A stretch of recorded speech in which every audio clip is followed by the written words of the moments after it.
Continue करेंगे direct tax laws. Guys, आज हम स्टार्ट करेंगे इनकम टैक्स में, यानी डायरेक्ट टैक्स लॉज में इनकम फ्रॉम सैलरी, जो हेड ऑफ इनकम है, मेन हेड ऑफ इनकम है, उसका पार्ट 1।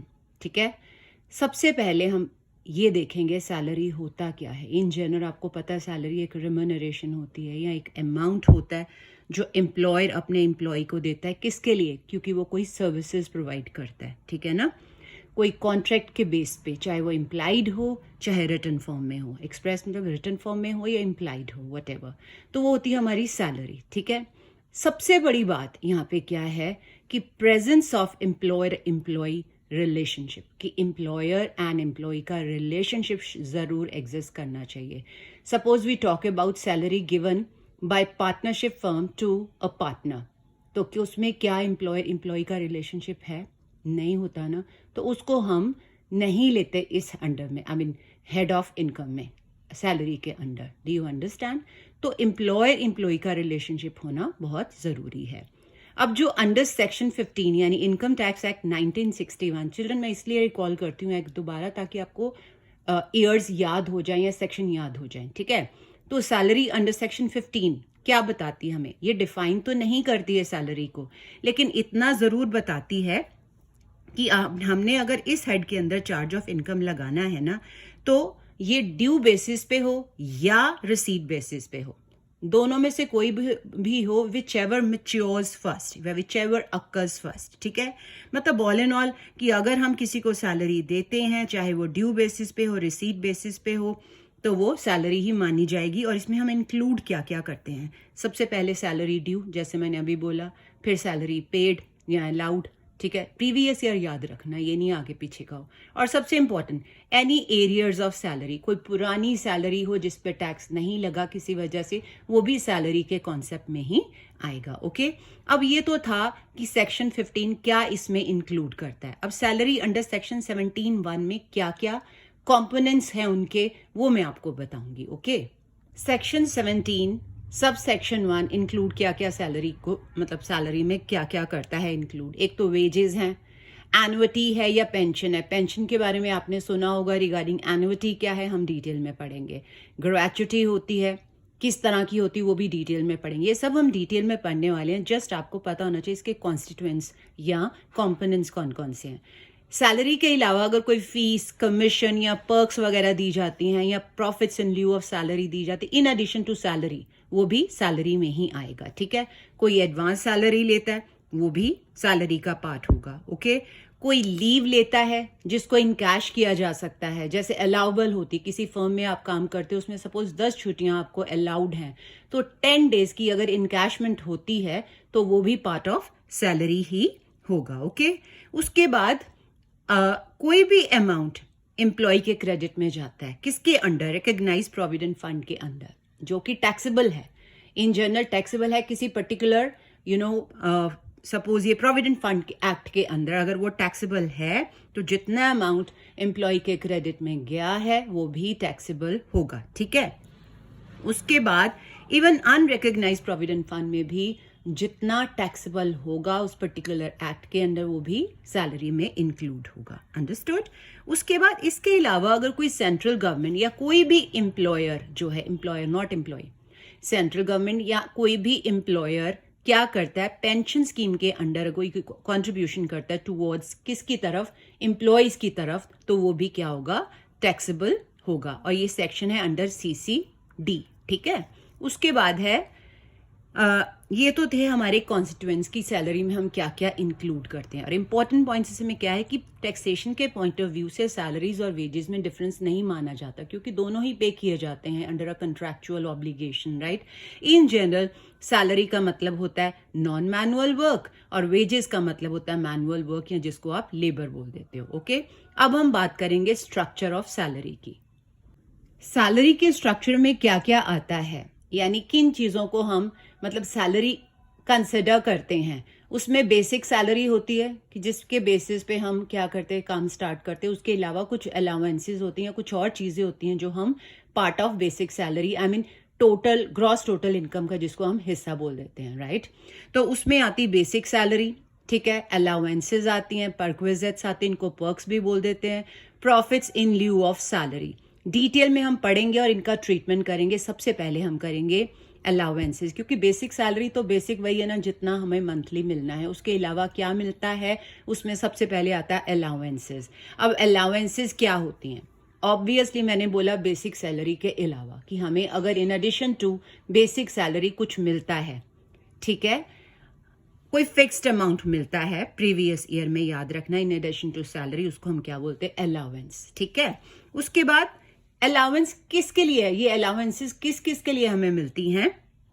कोई पर्टिकुलर काइंड ऑफ एक्सपेंडिचर किया गया है उसके लिए हमें अलाउंस मिल सकती है, या फिर कोई ऐसी वर्किंग कंडीशन में इंसान काम कर रहा है विच आर अनयूजुअल, जैसे सपोज कोई बॉर्डर एरिया अलाउंस हो सकती है, या कोई हिली एरिया में काम कर रहा है जहाँ पे लैंडस्लाइड हो सकता है, जहाँ रिस्की हो जाता है ऑल इन ऑल, अगर उसके लिए अलाउंस मिलती है तो वो कोई पर्टिकुलर अमाउंट मिलता है तो उसको हम क्या बोल देते हैं? Allowance, right. उसके बाद क्या होता है कि कुछ ऐसी अलाउंसेस भी होती हैं कि जिसमें कोई खर्चा हम करें या ना करें वो हमारी तब भी फिक्स्ड होती हैं। मतलब ऑल इन ऑल ये हमारे अलाउंसेस के पार्ट्स हैं, मतलब इन तरह की चीज़ों को हम अलाउंस में लेते हैं। अब अलाउंसेस भी 3 तरह की होती हैं।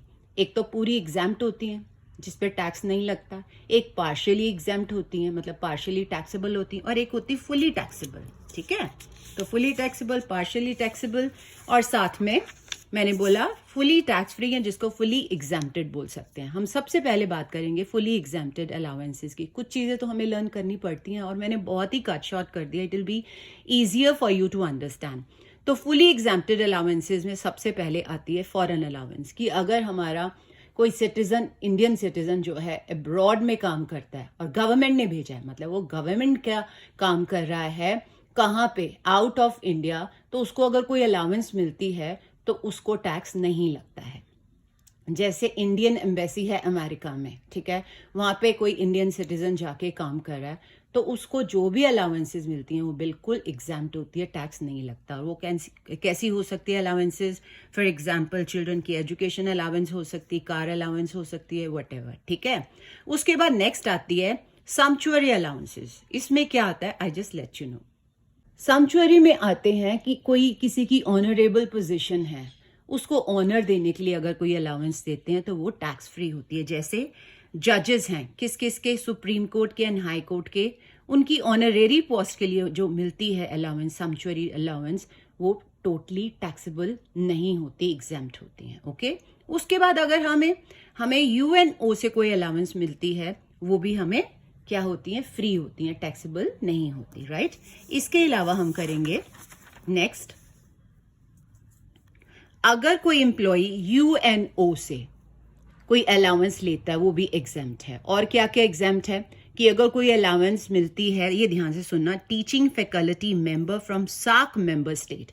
अब सार्क मेंबर स्टेट में कौन कौन आते हैं जरा देखो, 8 आते हैं countries, Afghanistan, Bangladesh, Bhutan, India, Nepal, Maldives, Pakistan and Sri Lanka. ठीक है, तो इन स्टेट्स में इन पर्टिकुलर मेंबर्स के, मतलब कोई पढ़ाने जाता है, लेक्चर देने जाता है, तो उनको जो दिया जाता है अलाउंस वो टोटली एग्जाम्प्ट होता है।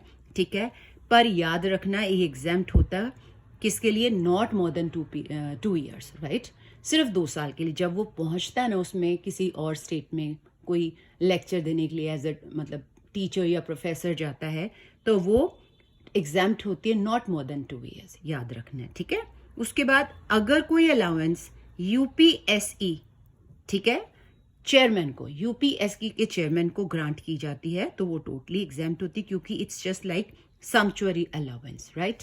नेक्स्ट है, अगर कोई अलाउंसेस ग्रांट की जाती है हाई कोर्ट जजेस को इस एक्ट के अकॉर्डिंगली तो वो भी एग्जाम्प्ट है। ठीक है, नेक्स्ट है कॉम्पनसेटरी अलाउंसेस रिसीव्ड बाय जज अंडर, मतलब ऑल इन ऑल कॉन्स्टिट्यूशन के अंडर, इस आर्टिकल के अंडर कोई आ जाता है, ठीक है, किसी जज को मिलती कॉम्पनसेटरी अलाउंस तो वो भी टैक्स फ्री होती है। तो ये तो थी हमारी एग्जाम्प्ट यानी टोटली टैक्स फ्री।